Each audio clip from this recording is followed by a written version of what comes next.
Hi, my name is Audrey Le Baudour, and today we're going to talk about time management. But I'm going to take a slightly different spin on it. So in the past, when you have learned about time management, typically you're taught that we need a calendar. But just putting an activity on a calendar does not guarantee that that activity is actually going to happen. For example, I can say that I'm going to go to the gym from 9 to 10 o'clock every Monday, Wednesday, and Friday.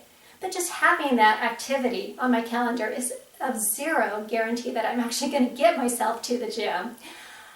The other part of time management and how we've learned it in the past is time. But just making time for something, writing down a time for something, doesn't mean that I'm actually going to have the experience that I intend to have during that designated time. And that's because we have external distractions such as emails coming in, messages coming in, people stopping in and wanting our time.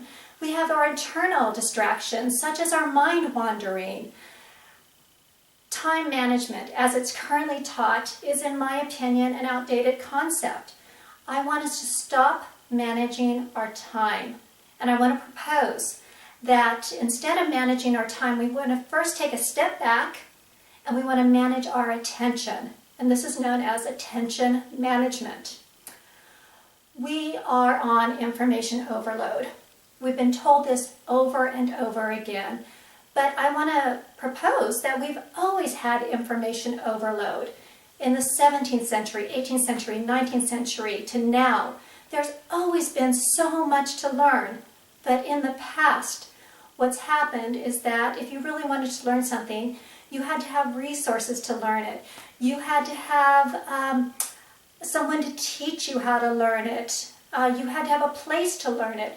Where now, truly, if we want to learn about something, all we have to do is strike a few keystrokes and we're off to learn. So here's our key. People believe that they can multitask. They can have distractions. They can answer emails and they can still be effective. But studies have shown that cognitive switching, multitasking, it's not sustainable at this point in our human development. How you spend your time is only relevant to the extent that you spend your attention management. So focus. I want us to really think about this. Attention, it's our most valuable commodity. Your attention to focus is your most valuable skill, attention management. We have control over our attention. The opposite of control, what is that? It's chaos. We don't want that. If you have control, studies again show that you are happier. What we're all striving for. William James, a philosopher, stated, "My experiences is what I agree to tend to." If I give my attention to something, for example, cooking, I've gained experience in that something, in that cooking. If I give no attention to something, for example, time for myself, I have no experience in that. I have no experience in time for myself. I know what interests me and what I give my attention to.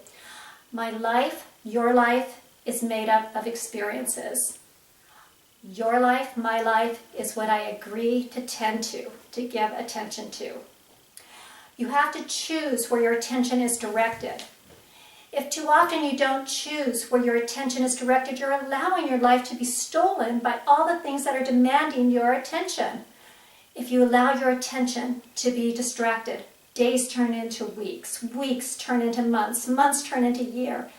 And at a time of reflection, you find yourself saying, I still haven't reached this goal. You'll find that your life is not on the path that you intended. Are you supporting your own control, or are you sabotaging yourself? Attention management is your path to achieving your significant results. Allow yourself frequent periods of undistracted time. Master control over your own attention and live a life of choice. Control your attention, control your life. Thank you very much.